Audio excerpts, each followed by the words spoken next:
मध्य प्रदेश के धार जिले के पिटगारा गांव के किसान बेटे विजय सिंह चुंडावत का भारतीय सेना में चयन होने से पूरे गांव में खुशी का माहौल है।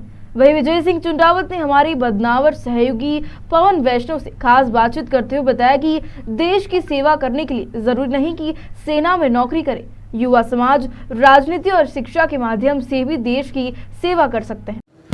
नमस्कार, खबर मध्य प्रदेश में आपका स्वागत है और इस वक्त हमारे साथ खास चर्चा में मौजूद है भारतीय सेना में चयनित विजय सिंह चुंडावत, जो कि बदनावर तहसील मुख्यालय से मात्र 2 किलोमीटर दूर स्थित गांव पिटगारा के एक नौजवान है। इनका हाल ही में भारतीय सेना में चयन हुआ है। आइए जानते हैं चुंडावत जी के निजी अनुभव कि सेना में चयन होने के दौरान कैसे इनके अनुभव रहे। और इनसे पहला सवाल हमारा ये है कि कैसा आपका अनुभव है, आज आप एक सेना के जवान बन चुके हैं, कैसा अनुभव कर रहे हैं, खुद कैसा महसूस कर रहे हैं? नमस्कार है। सबसे पहले मैं ये बताना चाहता हूँ कि मुझे बहुत प्राउड फील होता है और मेरे मम्मी पापा को बहुत प्राउड फील होता है। वो गांव में सिर उठाकर चल सकते हैं कि उनका बेटा सेना में है और अपनी सेवा दे रहा है।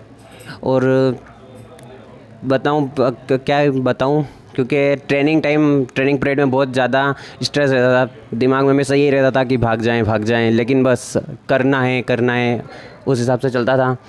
सुबह 3 बजे 3:30 बजे जाके उठना, रात को 11 बजे 12 बजे सोना, 24 घंटे में सिर्फ 3 घंटे या 4 घंटे सोने मिलता था। उसके हिसाब से पूरा स्ट्रेस रहता था कि इसी कारण बहुत सारे ट्रेनिंग टाइम पे रिक्रूट भाग भी जाते थे, क्योंकि इतना स्ट्रेस सहन नहीं कर पाते हैं।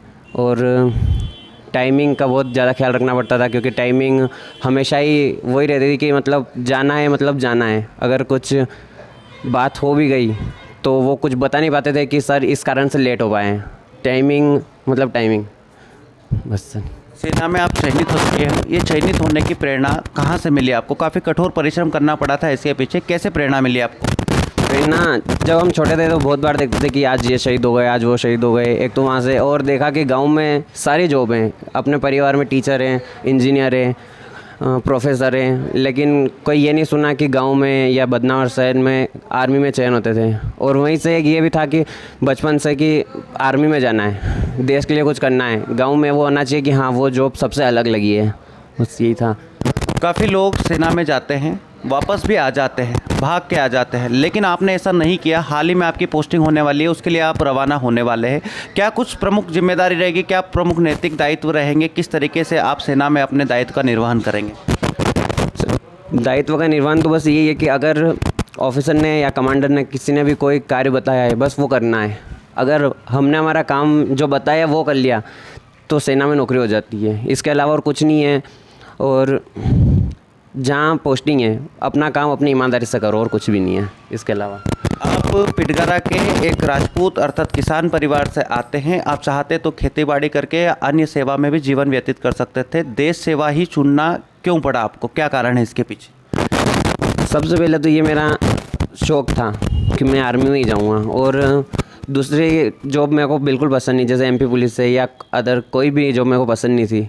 या तो मैं बिज़नेस कर लेता, या फिर अगर आर्मी में नहीं भी लगता तो बिज़नेस करता, लेकिन खेती करना ये थोड़ा अच्छा नहीं लगता मेरे को। वो पल जब आप सेना में चयनित हुए थे, उसके बाद अपने गांव लौटे थे, तब ढोल ढमाकों से आपका स्वागत किया गया था, आपके परिवारजनों का स्वागत किया गया था। उस समय आपने कैसा महसूस किया था, क्या कुछ लगा था आपको? सबसे पहले जब मैं आया तो मैंने देखा पापा मम्मी बहुत खुश थे, पूरा गांव में एक खुशी की लहर थी। और वही देखा मैंने, पापा को बहुत कुछ सोच रहे थे उस टाइम कि ये कर दूँ वो कर दूँ। मैंने बोला ठीक है, वो आपने किया है जो बहुत अच्छा किया है आपने। और अलग ही खुशी थी, उनके चमक थी उनके मुँह पे, चेहरे पे, बहुत खुश थे वो उस टाइम। बस यही बोलूँगा। सेना में जाना अर्थात अपने प्राणों को देश के लिए बलिदान कर देना। आने वाले समय में कई आपके दोस्तों के साथ भी घटना हो सकती है, वो शहीद हो सकते हैं, आप भी हो सकते हैं। हाल ही में हमारे देश के CDS chief defence of staff Vipin Rawat ji भी शहीद हुए हैं। उनको लेकर कई लोगों, पूरा देश गमगीन था। कई लोगों ने अच्छी भावनाएं भी व्यक्त की तो कुछ लोगों ने दुर्भावनाएं व्यक्त की। आप एक आर्मी मैन होने के नाते किस प्रकार से महसूस करते जब वो शहीद हुए, तो आपको कैसा लगा था आर्मी मैन होने के नाते? सबसे पहले मैं ये कहना चाहता हूँ कि CDS जनरल विपिन रावत जी एक सबसे अच्छे आर्मी ऑफिसर के रूप में सबसे अच्छे ऑफिसर माने जाते हैं। और उनके ऊपर अगर कोई इस दुर्भाग्य टिप्पणी करता है, गलत टिप्पणी करता है, तो वो बहुत संगीन अपराध हो सकता है। और अपराध है वो, और ये आर्मी सोल्जर होने के कारण मैं बोलना चाहता हूँ कि ये अच्छा नहीं लगता है। और जो देश के लिए मर रहे हैं, अगर उन पे ही आप सोच रहे हैं कि ये गलत है वो गलत है, तो फिर आप किस पे विश्वास करेंगे। और अगर हम हो जाते हैं तो फिर कल हम पे भी बोलेंगे, फिर हम यही सोच के जाते हैं कि कल हो ना हो, लेकिन आज तो है, इसे एंजॉय करना चाहिए बस। आप देश सेवा के लिए समर्पित हैं, अगर ऐसा मौका आया कि देश के लिए अपने प्राणों को बलिदान करना पड़ा तो क्या करेंगे? आप पीछे हटेंगे, आगे बढ़ेंगे? जब पोस्टिंग जाते हैं उसके बाद ये नहीं रहता कि हम मरेंगे या जिएंगे, बस मरना ही है और कुछ नहीं रहता। और जब ऐसे मौके आते हैं तो कोई भी पीछे नहीं हटना चाहता है, क्योंकि देश के लिए मरना बहुत बड़ी बात होती है। क्षेत्र भर से सैकड़ों युवा तैयारी कर रहे हैं देश सेवा में जाने के लिए, पुलिस सेवा में जाने के लिए। कुछ युवा वहाँ पर जाकर पोस्टिंग ले लेते हैं, कुछ युवा असफल हो जाते हैं। जो युवा असफल हो जाते हैं उनमें प्रेरणा मिले, उनको सकारात्मकता का संदेश उनके बीच जाए, इसको लेकर क्या कुछ कहेंगे आप? अगर युवा देश सेवा के लिए जाते हैं तो ऐसा नहीं है सिर्फ आर्मी से ही देश सेवा होती है, अदर बहुत सारी जॉब है जिससे देश सेवा भी कर सकते हैं।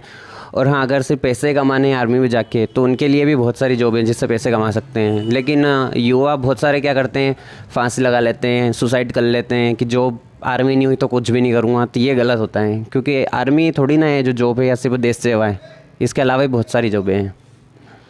तो ये थे हमारे साथ हाल ही में भारतीय सेना में चयनित विजय सिंह चुंडावत, जिन्होंने बताया कि अगर निरंतर प्रयास करें और जो युवा असफल होते हैं उनके लिए कई अन्य विकल्प होते हैं जिससे वे देश सेवा कर सकते हैं। इसी तरह की खास खबरें देखने के लिए बने रहिए